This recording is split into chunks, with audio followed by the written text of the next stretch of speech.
Vocês estão felizes? Convido você a se assentar.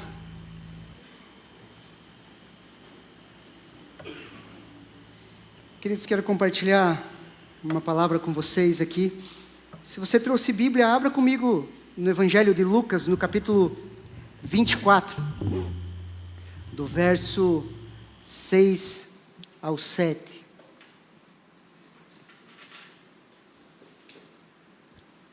Lucas 24, do capítulo 24, versículo do 6 ao 7.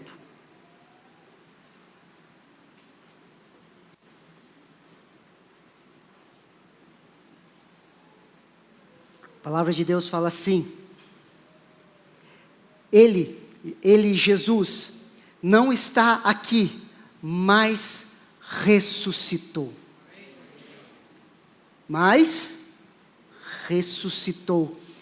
Lembrem-se do que Ele falou para vocês, estando ainda na Galileia. É necessário que o Filho do Homem se entregue nas mãos dos pecadores, seja crucificado e ressuscite ao terceiro dia. Queridos, esse é um relato do médico grego Lucas. E esse relato, queridos, é loucura para o grego. Os gregos, queridos, eles imaginavam na sua filosofia que através do conhecimento, da gnose, da acúmulos de informação e conhecimento, eles se livrariam desse corpo físico e eles seriam como Deus. A ideia da filosofia grega é a libertação através da gnose. Ali nasce o gnosticismo, através do conhecimento ou do autoconhecimento, o homem se livraria da matéria e se tornaria espírito. E um Deus se fazer carne, morrer pela minha e pela sua vida, fazendo o processo contrário para o grego, era loucura. Uma loucura a mais um médico relatar uma ressurreição. Lucas era médico, queridos, e ele está relatando a ressurreição de Cristo. Eu estudei 1 ano e meio, queridos, anatomia na faculdade. E eu trabalhei com defunto, assim, com morto. E a gente ganhava meio ponto se ficasse depois da aula costurando os corpos lá, arrumando, costurando. E eu sempre ficava lá costurando para ganhar meio ponto. E eu ficava imaginando, queridos, aquele corpo daquela pessoa, de um indigente, um dia vai ressuscitar.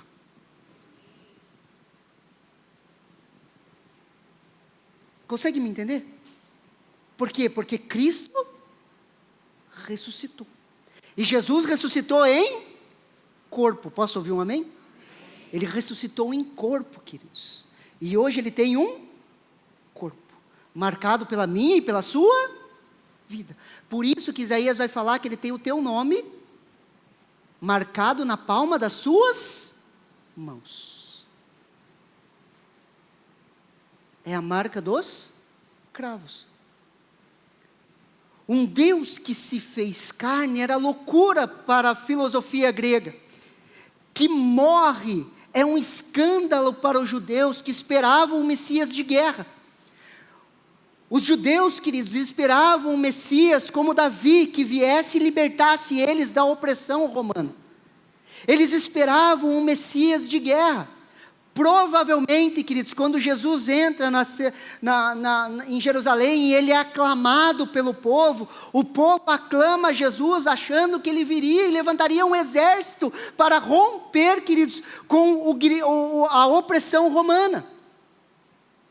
Bendito seja o que vem no nome do Senhor. A maioria provavelmente cria que Jesus ia levantar um grande exército.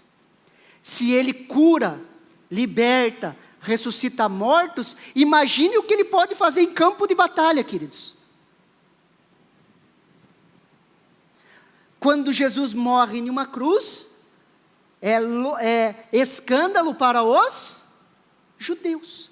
O Messias não poderia morrer, no pensamento dos judeus.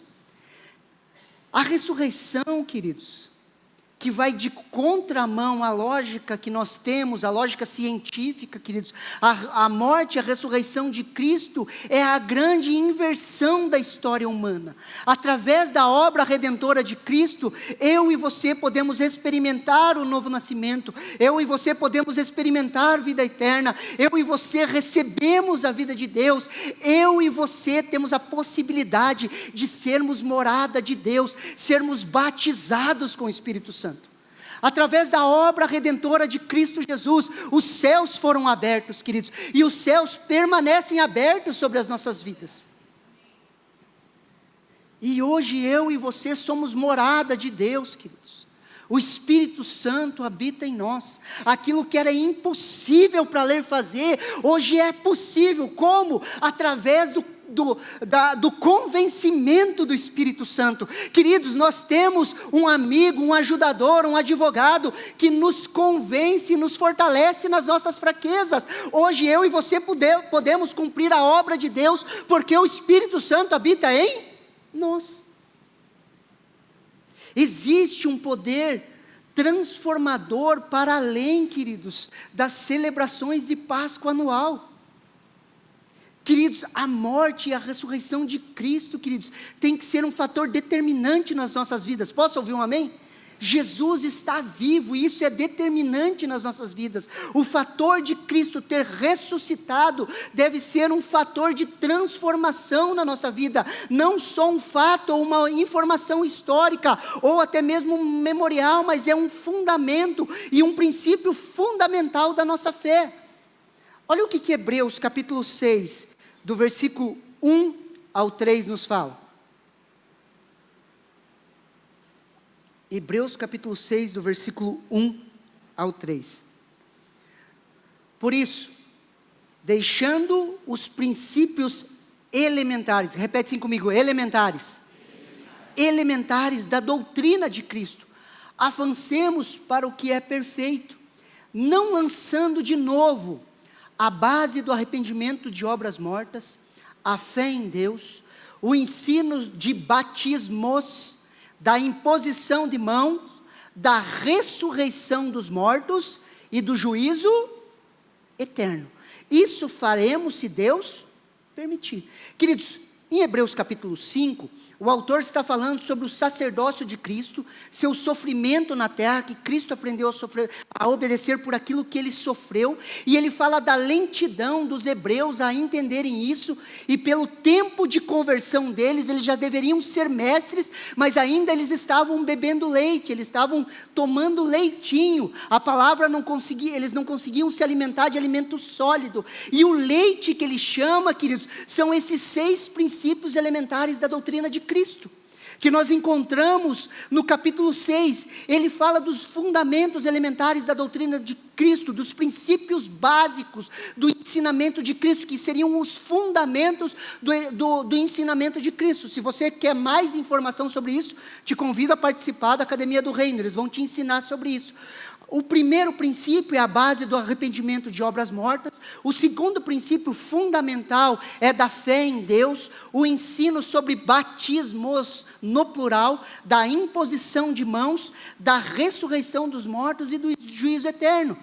Esses fundamentos básicos devem marcar a nossa caminhada e o nosso dia a dia, a maneira que vemos o mundo. E um desses princípios é a ressurreição dos mortos.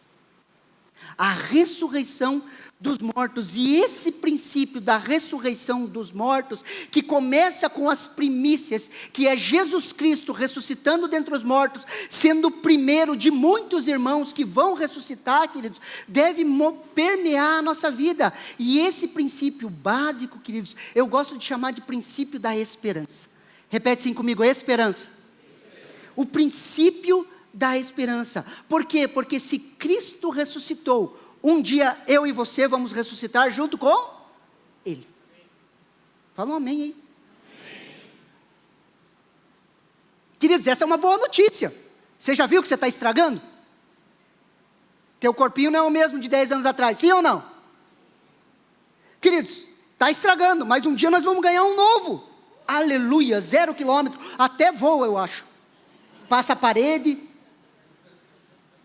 Jesus não subiu assim, aos olhos dele, subiu voando, queridos.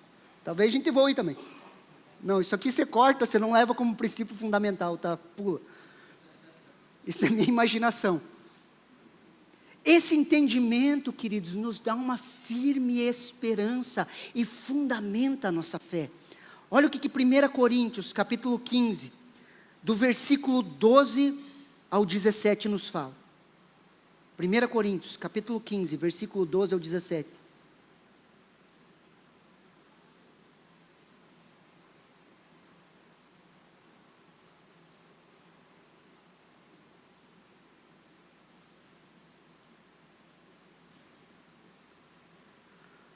Ora, se o que prega é que Cristo ressuscitou dentre os mortos, como alguns de vocês afirmam que não há ressurreição de mortos, Paulo está trabalhando com a ideia de um grupo de judeus que se converteu e não acreditava na ressurreição dos mortos e tinha contaminado o pensamento doutrinário da igreja. E ele entra, ora, se o que se prega é que Cristo ressuscitou dentre os mortos, como alguns de vocês afirmam que não há ressurreição dos mortos. E se não há ressurreição dos mortos, Cristo também não ressuscitou. E se Cristo não ressuscitou, preste atenção aqui, vã é a nossa pregação, e vã é a fé que vocês têm. Além disso, somos tidos por falsas testemunhas de Deus, porque temos testemunhado contra Deus, que Ele ressuscitou a Cristo, ao qual Ele não ressuscitou. Se é certo que os mortos não ressuscitam, porque se os mortos não ressuscitam, também Cristo não ressuscitou. E se Cristo não ressuscitou, é vã a fé que vocês têm, e vocês ainda permanecem em seus pecados. Queridos, a nossa fé é fundamentada pelo fato de Cristo Jesus ter ressuscitado dentre os mortos. E se Cristo ressuscitou, o preço dos nossos pecados foram pagos, aleluia. Não há mais condenação para aqueles que estão em Cristo Jesus. Por quê? Porque Cristo venceu a morte. Porque Cristo ressuscitou.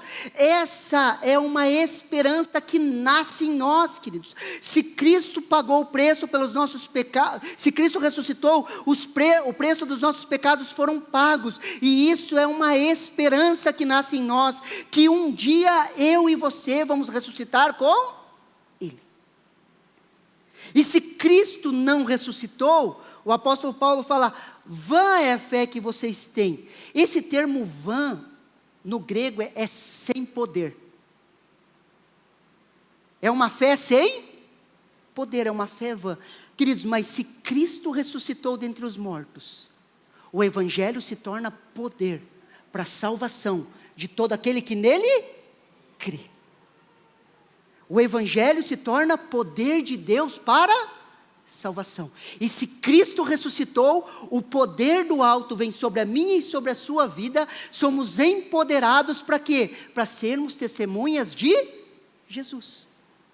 Por isso que o Senhor Jesus falou, não saiam de Jerusalém, até vir sobre vocês o Espírito Santo, então vocês vão receber o quê? Poder. Sim ou não? Então vã não é a nossa fé, por quê? Porque Cristo ressuscitou dentre os mortos. Esse fundamento, queridos, nos mostra a esperança dos que dormem. Olha o que 1 Coríntios capítulo 15, versículo 18 ao 20. E ainda mais, os que adormeceram em Cristo estão perdidos. Se nossa esperança em Cristo se limita apenas a essa vida, somos as pessoas mais infelizes desse mundo. Mas de fato, Cristo ressuscitou dentre os mortos, sendo Ele a primícia dos que dormem. Queridos, Paulo usa a expressão os que dormem para aqueles que morreram em Cristo. E os que morreram em Cristo não estão perdidos. Quando meu pai faleceu, eu lembro até hoje a ministração do Arno, no próximo domingo, foi sobre Apocalipse, capítulo 20 ou 22, não me recordo, sobre a Nova Jerusalém que descia do alto. Queridos, aquilo nos gerou uma esperança. Esperança do quê? Que um dia nós vamos encontrar aqueles que dormem. Queridos, um dia nós vamos nos reencontrar. Essa é a esperança do Evangelho, queridos. Conseguem me entender, sim ou não? Mas isso acontece pelo fato de Cristo Jesus ter ressuscitado dentre os mortos, sendo Ele a primícia, o primeiro. Os que morreram em Cristo não estão perdidos, porque passarão ou vão passar da morte para a vida. Por isso que a nossa esperança não se limita somente a essa vida. Esse fundamento, queridos, vence o medo da morte.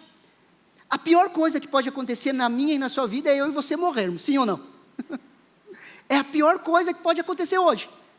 Não vai acontecer com ninguém, amém? Mas a pior coisa, queridos, que pode acontecer é a morte. E o medo da morte assola a humanidade, porque eu e você fomos criados para sermos eternos. Por isso que a morte sempre vai ser a nossa inimiga. Olha o que 1 Coríntios, capítulo 15, do versículo 53 ao 58 nos fala.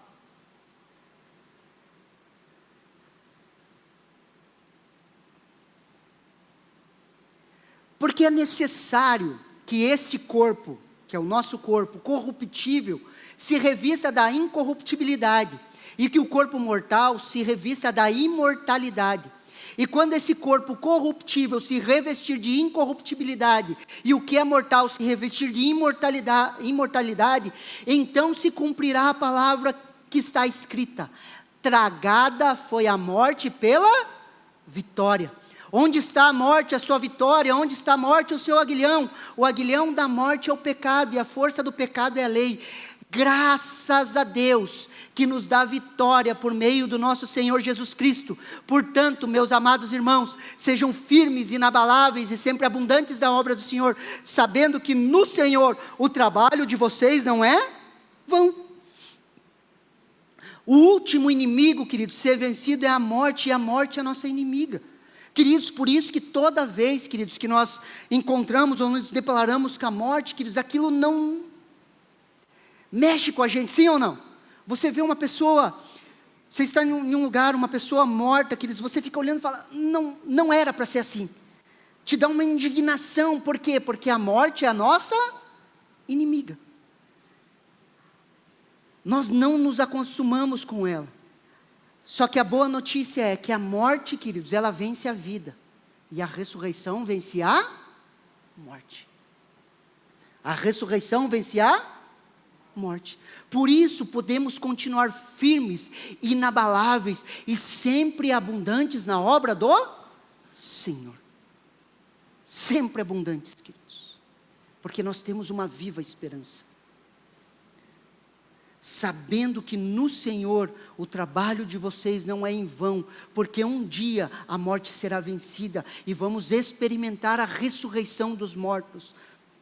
E você pode me perguntar, pastor, mas o princípio elementar da ressurreição dos mortos, o entendimento da ressurreição de Cristo, só afeta o meu futuro? Não, queridos.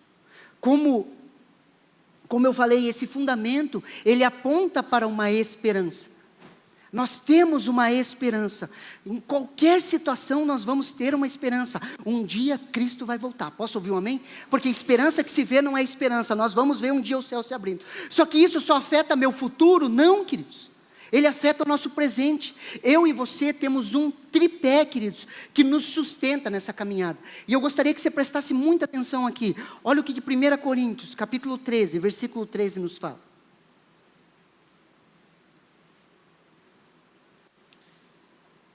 Preste muita atenção, queridos. Agora, pois, permanece a fé, repete assim comigo, fé, a esperança e o amor.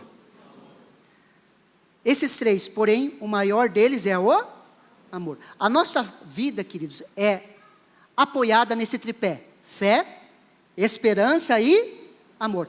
O amor é o maior por quê? Porque na consumação dos tempos é o amor que prevalece. A nova Jerusalém, queridos, novos céus, nova terra, é permeada de amor, amém? Você não vai precisar de esperança, porque você já vai ter visto Cristo. Você não vai precisar de fé, por quê? Porque você vai estar vivendo com Ele. Por isso que a maior é o amor. O amor sempre vai permanecer. Os novos céus, a nova terra, é uma terra de amor. O maior deles é o amor, porque o porque permanece. Nessa vida, o que nós precisamos? Da fé e da esperança. Nessa vida, nós nos fundamentamos na fé, na esperança e no amor. Na próxima vida, só permanece o amor. O que nós precisamos entender, queridos? Fé, esperança e amor.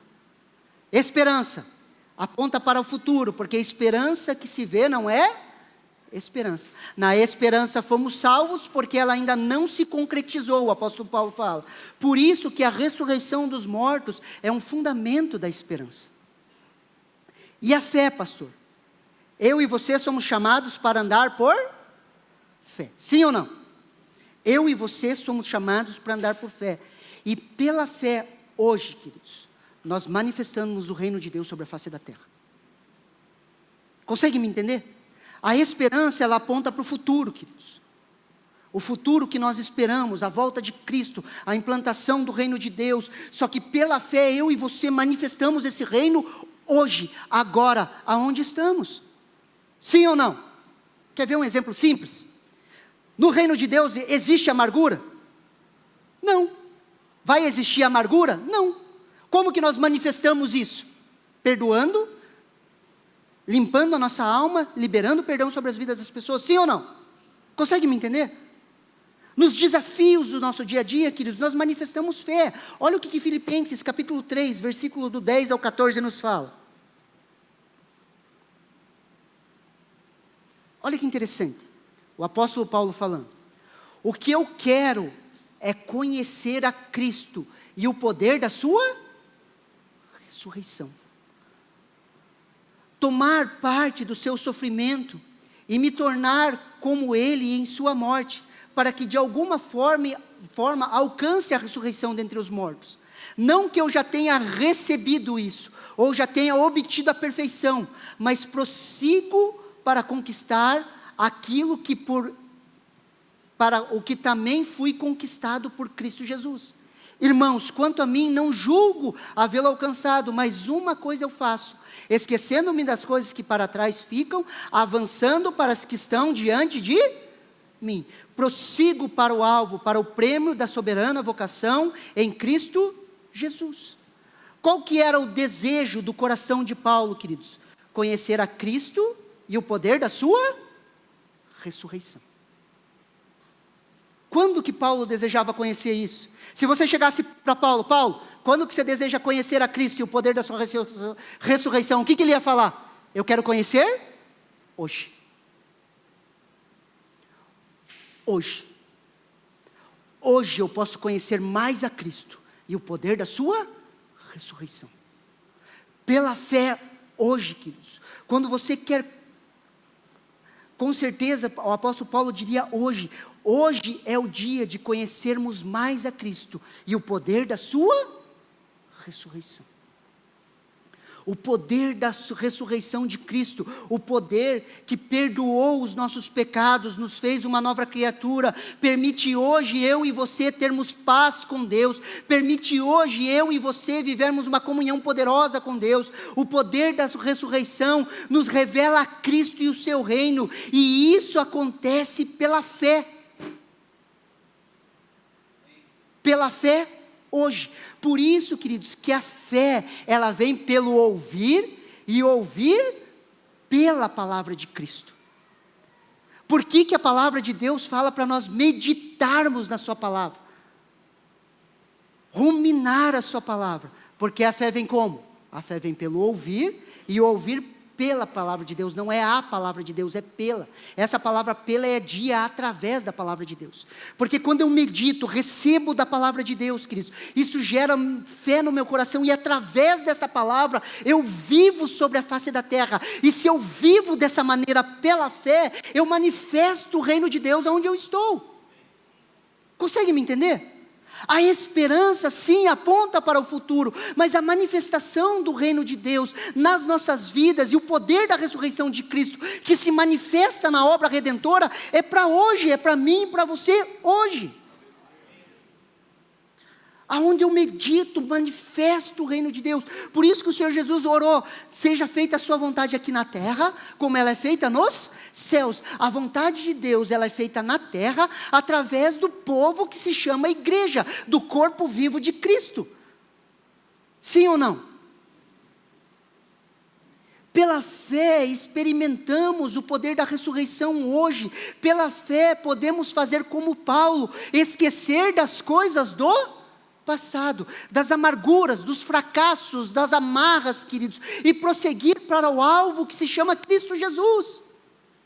Queridos, a maioria, ou absolutamente todas as pessoas que não estão em Cristo, elas estão amarradas ao seu passado.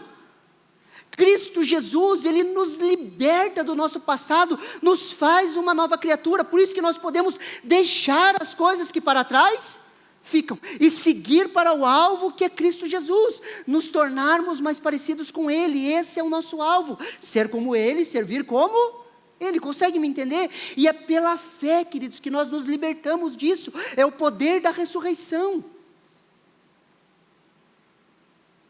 Pela fé, o poder da ressurreição se manifesta nas nossas vidas, e eu e você podemos amar, podemos perdoar, podemos nos relacionar com Deus e com o nosso próximo, podemos ter uma vida livre. Queridos, nós amamos pela fé. Posso ouvir um amém? Nós não amamos pelas nossas emoções, queridos, nós não amamos nós amamos pela fé. Por isso que o justo viverá pela... Tudo que nós fazemos no reino de Deus é pela fé. Se a gente tentar fazer na força do nosso braço, que a gente mata um. Você já tentou amar alguém assim na força do pensamento positivo, assim, vou amar, vou amar, vou amar? Não vai, queridos, é pela fé.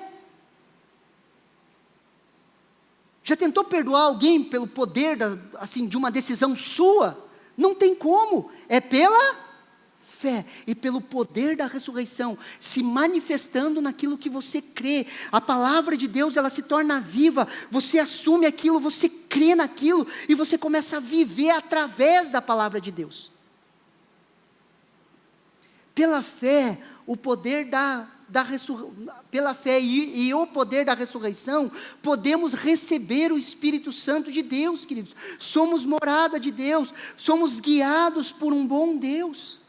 Pela fé e pelo poder da ressurreição, porque Cristo ressuscitou dentre os mortos, subiu aos céus, rogou a Deus, e Deus enviou o Consolador. Pela fé, nós podemos receber o Espírito Santo nas nossas vidas. Sermos empoderados e viver uma vida de fé, queridos. Pela fé e pelo poder da ressurreição, somos feitura dEle, obra de suas mãos, chamados filhos de Deus, e essa é a nossa Páscoa, a passagem da morte para a vida. E a boa notícia, queridos, e eu gostaria de chamar a equipe de louvor aqui à frente, a boa notícia é que você pode ter vida hoje. Você pode ter vida hoje. Por quê? Porque Cristo ressuscitou dentre os mortos. E se Cristo ressuscitou dentre os mortos, a nossa fé não é vã. A nossa fé tem um poder de transformação nas nossas vidas e nas pessoas ao nosso redor.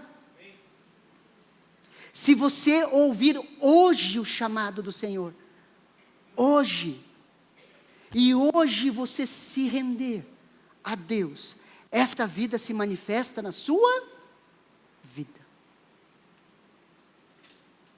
A ressurreição dos mortos, que começa com Jesus, acende uma esperança. Um dia nós vamos ressuscitar com Ele. Um dia o reino de Deus vai vir com força. As nações vão ser julgadas, queridos. Haverá novos céus e nova terra. Os mortos ressuscitarão. Essa é a nossa esperança.